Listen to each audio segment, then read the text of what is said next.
Several years ago, when I was in my early 20s, I had a friend who knew the curator of the DeYoung Family Zoo in northern Michigan. Some of you may have heard of it, maybe you've even visited it, or maybe you've seen the signs on Highway 41 going up to Green Bay for the zoo. Excuse me. But we used to go up there and help Bud build habitats for the animals. It's an exotic zoo. He had Bengal tigers, panthers, lions. In one particular exhibit, he had a wolf pack. And the wolf pack was sort of a forested area, fenced off, probably about 10 to 15 acres big. And we were sitting, a few friends and I were against the fence watching the wolf pack and watching them interact, just kind of admiring their beauty. And Bud had a Native American man who was sort of in charge of the exhibit. And so, of course, for Native Americans, wolves are sacred, and so it was appropriate that he was there. And as we're standing on the fence, he came up and he grabbed the fence too with us, and he looked in with us, and he turned and stared at us and said, "You guys want to meet him?" I said, "What?" "Do you want to meet the wolves?" "Is that a good idea?" He said, "No, just listen to what I say, and you'll be okay. So we're going to take you in there one by one." As he began to describe this, I got this. You remember Jurassic Park from the 90s, the original one? Remember how there was that guy, I think he had Australian or New Zealand accent, and he was in charge of the Velociraptor exhibit, and he was this expert hunter. And as he was describing the Velociraptors, he said, one will catch your attention and the other one will sneak around and attack you. This is the sense I was getting as he was explaining this. And indeed, he said, when you walk into the fence, the alpha male is going to engage you. 50 yards away, he's going to stare at you. And he's going to allow you to stare at him back. The female, the main female in the group then, well, I don't remember what her name was, maybe Elena. The female wolf will then circle around you because to them, at that point, you're prey. You're a danger. And so they're going to attack you. So she comes around, he says, now as soon as she goes out of your peripheral vision, as soon as she loses sight to you, break contact with the eye contact of the male, alpha male, turn, look at the female and say, "Hello, Elena," acknowledge her. When you do that, she'll walk away because she's realized she no longer has the element of surprise. And so indeed, we walked into that cage. He was about 10 yards or 15 yards behind me. Exactly what he said would happen happened. The alpha wolf was engaged, and the female I could see through the woods that was walking slowly around me. I stopped, and as she went out of my peripheral vision, I turned around and waved her off. He said then now when the alpha female loses interest, the alpha male will feel free to approach you. Just remember, whatever he does, you do back, because it's a sign of friendship. And so as the alpha male began to approach me, I got down, instinctually, what's the dog doing? Well, he's on all fours. So I got down on all fours, and the wolf proceeded to start licking me in the face. And he said, just blow a little bit into his nostrils so he can get your scent. And so the wolf is licking me in the face, and of course, he said, just do whatever the wolf is doing. So I'm trying to lick him back. Dogs' mouths are cleaner than human mouths, right? That's what they say. And so it was a rather actually frightening experience because you could imagine what was going on inside of me. That I'm standing face to face licking a wolf, and he's licking me back. So finally we got out of the alpha male eventually just kind of walked away, and we walked out of the exhibit. They don't do this anymore for obvious reasons, I think. And he said, just so you know, I don't know if you realize it or not, but a bulldog has one of the strongest biting forces of any dog, and they're about 600 pounds per PSI. He said a wolf is about 2,000, and you had that inches from your face. Why am I telling this story? Today in our gospel, Jesus says to his disciples, the 72, "I send you out like lambs among wolves." If Jesus was looking to commission people and to give them courage and strength to go out and spread the gospel, the news that God had come to reclaim humanity, it probably would have not been a good analogy to say, I send you out as lambs among wolves. So the question is, why does he do it? I don't know if you've ever seen a wolf in the wild. Maybe, probably not. It's pretty rare.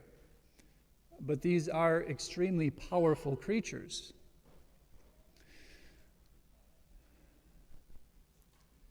There's two reasons I think that Jesus sent those wolves, or he used that analogy as lamb among wolves.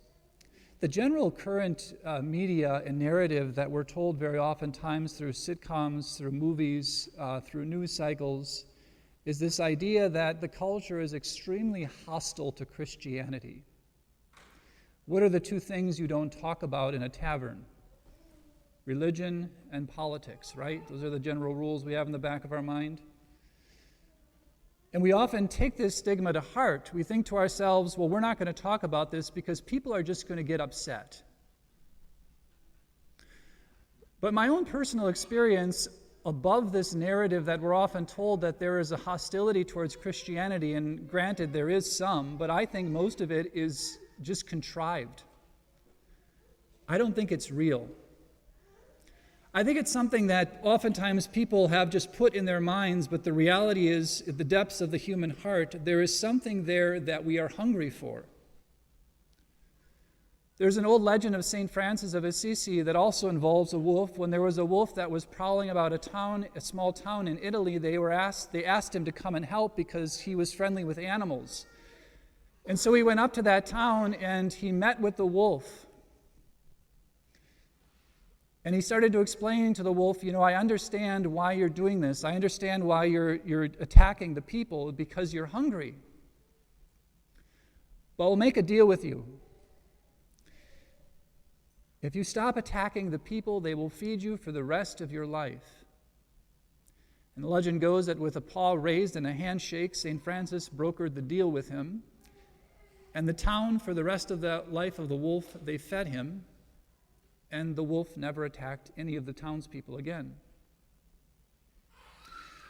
I think the reality is, friends, if that we get over this idea that our culture is really hostile to religion, and the media would like us to believe that, I don't believe that's the reality.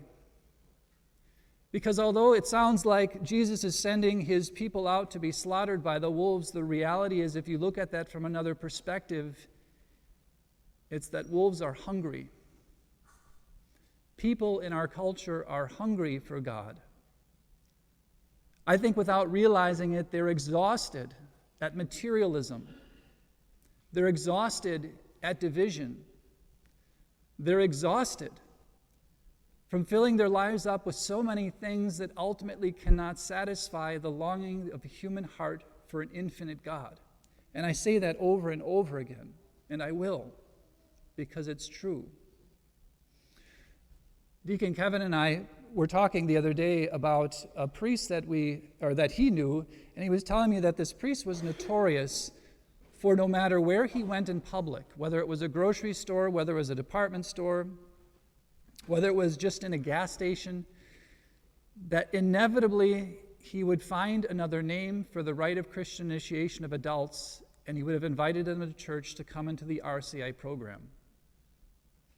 Almost everywhere he went, he would find at least one person that would say, yes, I'll come check it out.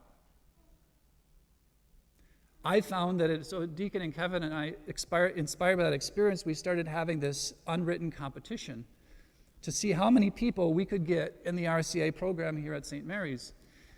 And it was almost like, you get intimidated because it's like sending out lambs among wolves, and we're afraid to talk about faith. But he said to me the other day, we were at the Appleton fireworks, when we're on the bridge in Memorial Park, we're watching the fireworks, and this guy next to me, he didn't notice right away, but then he looks, he said, oh my gosh, you're a priest? I said, yep. And he started the story about his history with the Catholic Church, and it turns out the young lady next to him was a niece of a priest in our diocese. And so we talked and then parted ways. On the way out, another man came up to us and said, are you guys preachers? And I said, well, I preach, and Deacon preaches, so yeah, I guess. He's like, what church do you belong to?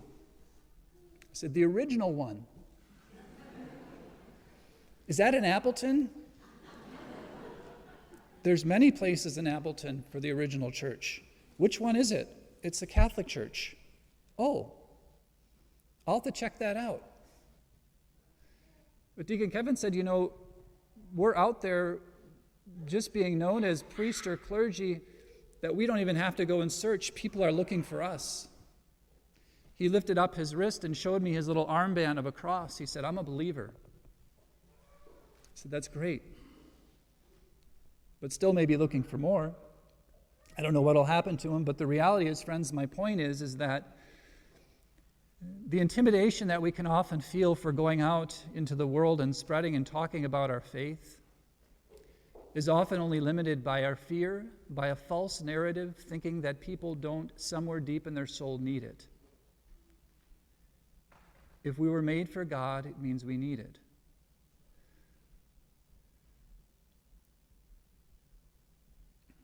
What did Jesus come to restore?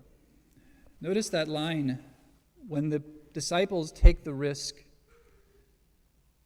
the reward when they return to Jesus is rejoicing. So many people, I hear, get bored with the Catholic faith. But how many people in the Catholic faith never take a risk with their faith? They're willing to risk all sorts of things. A young 20-year-old man named Mike will jump into a wolf cage and go face to face with a wolf that could easily bite his face off. But he risks it. Friends, the reason why we don't rejoice in our faith is very clear in the gospel today, because we don't risk anything for it. We have nothing to lose. It becomes boring because we never take the risk. What's God's vision? The 72 returned rejoicing and said, even the demons are subject to us because of your name. You have power over demons. I saw Satan fall like lightning from the sky. What does that mean? Satan's greatest victory was dividing humanity from God. Satan's greatest victory was dividing humanity from God. And in our first reading today, we hear from the 66th chapter of Isaiah, who tells us that God, analogously, he uses as a mother with a child that has called his children back through the church. He's calling his children back through the church. Why is Satan falling like lightning? Because what he lost is being restored.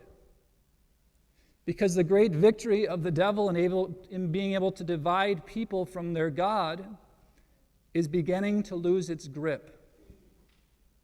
And that great mystery of death that divides us from loved ones, that divides us from God, is now beginning to be restored.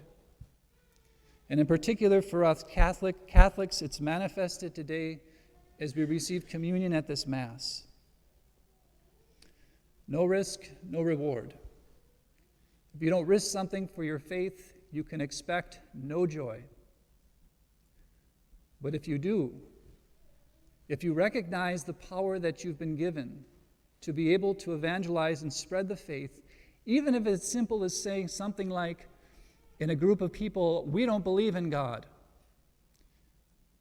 All you have to say in that situation is, if you have the courage and overcome your fear, is, well, I do. Next topic. It's that simple, if you're willing to take the risk.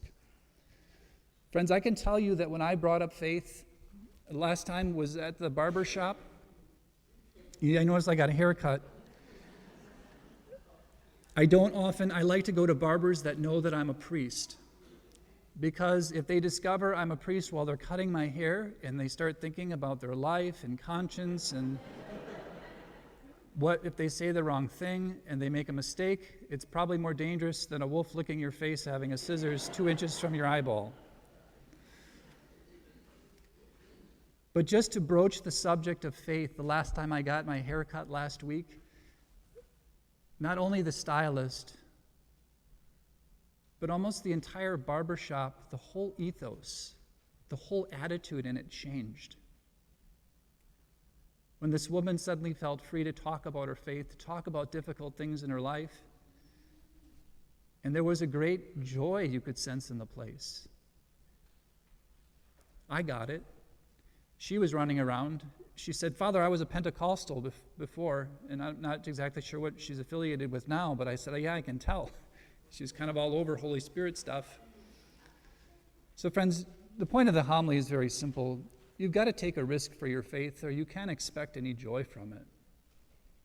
Don't take my word for it. Try it yourself. Are there people that are hostile to the faith out there? Sure. But there are also people that are, in my experience, quite miserable and joyless. So friends, keep that joy in your heart. Speak about it when it's appropriate and when it's time.